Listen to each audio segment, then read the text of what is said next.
So today I want to touch on finding hope.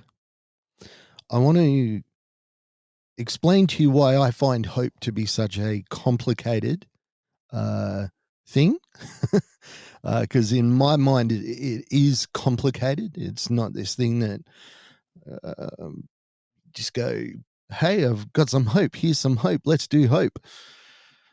And especially when you're doing it tough, which many of us are every single day. And it can be easy to become entrenched in a feeling of this concept that you're never going to get hope. Hope is for other people. And I want to explain why I feel like that. And I want to talk about how I'm starting to overcome that thought process, that way of thinking. And hopefully you'll find it helpful. So let's dive in and see what happens. Welcome to Shattered the Podcast. STP is the story of my journey from the depths of mental illness to a place where I could live again. Okay, so let's talk about how I see hope. There was a friend of mine a long time ago. I was working in a radio station, and he was not a friend at the time. He was just a guy that I knew. And he always hung around, and he was technically excellent. So all the IT, all that stuff, if there was ever an issue, he was the guy that we called. But strangely, for an IT guy, he used to hang around us, the announcers, a lot, which was fine. It was not odd. It was just a normal thing that, hey, this guy's hanging out with us. And it suddenly dawned on me one day that I think this guy wants to go on air, which was fine at the station that I was at. We did a lot of community events and we needed extra voices. So I said to him jokingly one day, because not knowing him much, I didn't know, my force of personality is if I see somebody wants to do something, okay, let's just make it happen. Let's just do it. Like, you want to try this? Great. Let's give it a try. Whereas when you're on air and people are listening, it can be quite daunting. It can be quite hard for people. Never was for me. So I just said, did you want to go on air? And he did one of these. And this is going to be hard for people listening because it's easier to convey with my face. But he was like, a big smile on his face. And he was saying, no, I don't want to. But his head was kind of nodding. And you could tell that this is something that he really wanted to do. Now, I didn't know at the time, but it had always been one of his dreams to go on air on radio. It is something ever since he was a little kid. It's something that he dreamed of doing. And he just never had the self-confidence to push himself forward to the point where he could make that dream happen. And after hanging around a radio station and seeing the hard work that goes into presenting, he saw it as being very daunting, but he desperately wanted to do it. So rather than force the issue and make it a difficult thing for him, I decided to just spring it on him. Came up to him during an appeal. And when you're on an appeal, it's long days, and having somebody else in the studio helps you keep your energy up. And I had nobody. So I went to this guy and I said, mate, could you please come on air with me? Keep me company. Like he was doing me a favor. And his face lit up like a shiny Christmassy tree. I could tell that this was a huge moment for him. And the way that I'd asked him to do it with me was him doing a favor for me. He was helping me out. Now, did I really need him in the studio at that point? Probably not. I could have pushed through, but he genuinely was helping me because an appeal at a radio station goes for days and days and days, and there's preparation and you just get exhausted. So he comes in and sits down and he explained it to me later how just overwhelmed he was and how grateful he was, and he was living his dream. And I never just flip a microphone and let somebody talk. It's always, what are we going to talk about? What do you want to discuss? Where are we going with this little 20-second conversation that we're going to have? And so initially it was just, hey, you're somebody that's working at the station who is working behind the scenes, and I've just brought you on to let people know what kind of things goes on behind the scenes. It's very easy for him to do because he was just describing what he was doing. All right, so he's doing this thing, which to me, it's cool. I love being on radio. But this sense of wonder that he had, this sense of joyfulness, this seeing somebody live their dream for the first time, it's a very special thing. How does this tie into how I feel about hope? I think about this guy. I think about me bringing him into the studio and sitting him down, and he is around his dream every single day. He's working on the technical side. He's seeing people do this thing that he loves. And finally, he's in the chair. He's got the cans on, the headphones on. He's got the microphone. He is about to do something that as a child he dreamed of doing. I think about myself in that position. And then just about as I'm about to hit the button, I turn to him, and I didn't do this. This is in my imagination. So I'm now on that other side. I'm about to have this thing that I've seen other people have.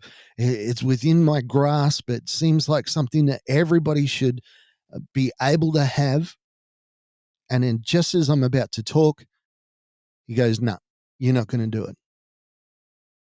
I can't even imagine how much pain that would have inflicted if I had have been so cruel as to do something to my friend like this, to put him within seconds of his dream and then ripping it away. For me, that's what hope feels like. It feels like something that everybody else has. Everybody else has the ability to enjoy, partake of, be part of. And I'm around joy. I'm around hope. I see people around me that are, people that are telling their stories for the first time. I see people that are doing things, having success.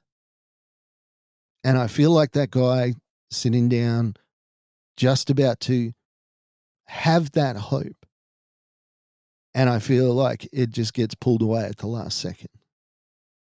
And that's every time I feel about hope. I walk in, I sit down, I'm in the realm of hope. I'm in the place where hope can happen. And it's always, always going to be taken away from me. Hope denied it's a tragedy that can't be described. And a life without hope is very, very hard. You're alive because of obligation, because of, I need to be here for such and such. I need to be here to do this, that, and the other. No thought of, I'm here because things are going to get better. All right, here's the good part.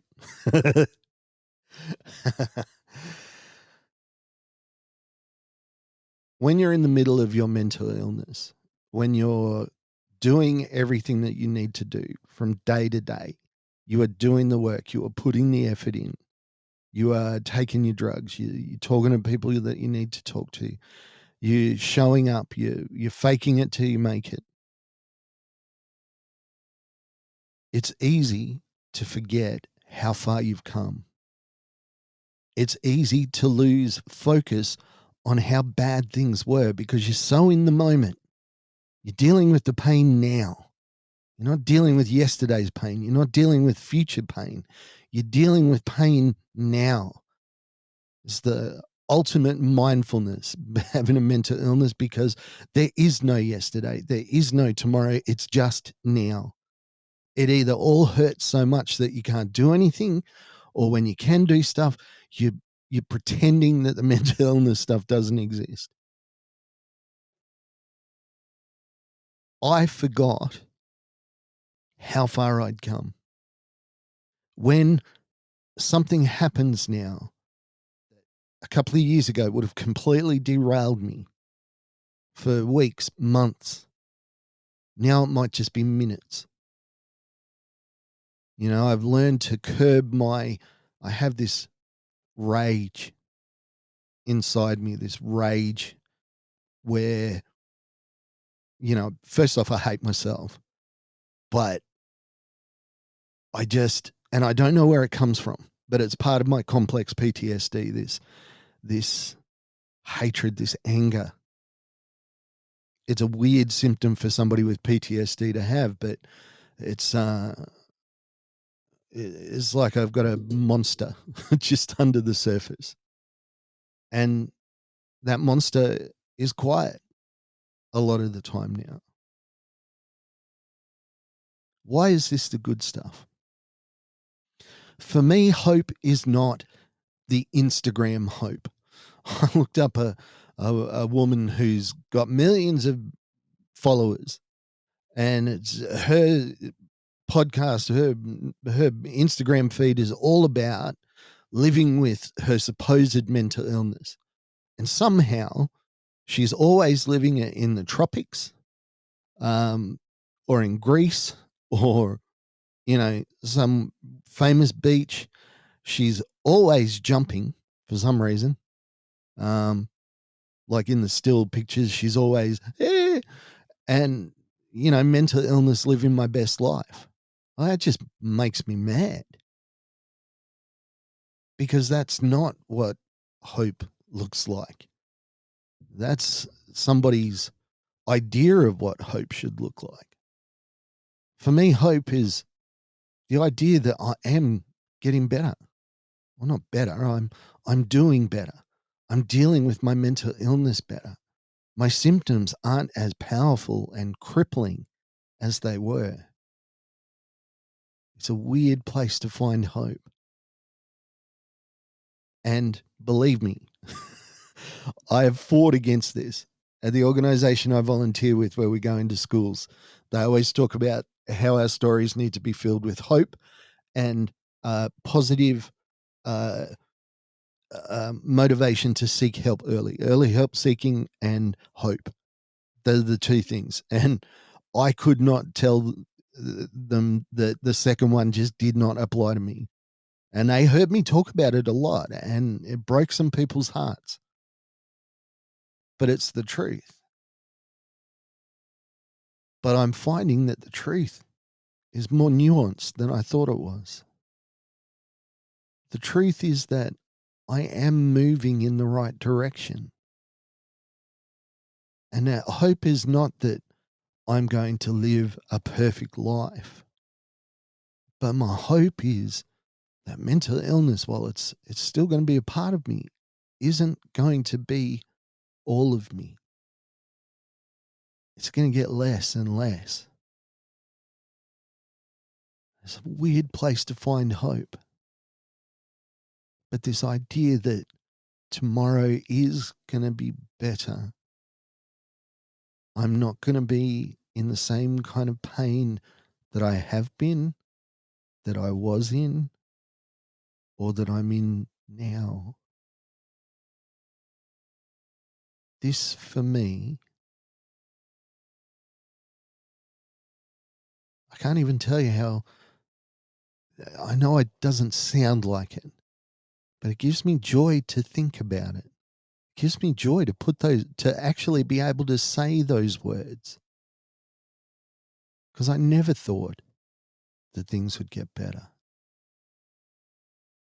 I thought my life was over, that struggling was going to be my lot for the rest of my life, and that was it. But thankfully, life is so much more than that. And hope is there if you're willing to look. I'll talk to you again next week. Bye for now. Hey, thanks for joining us on Shattered the Podcast. I'm Mark. Special thanks to my producer, Meredith Brosnan, and also to Torian, Kevin, and Lorraine. And we can't forget the amazing band Adelaide, who let us use their song as our theme. For more information, check us out on all your socials, STP Shattered the Podcast.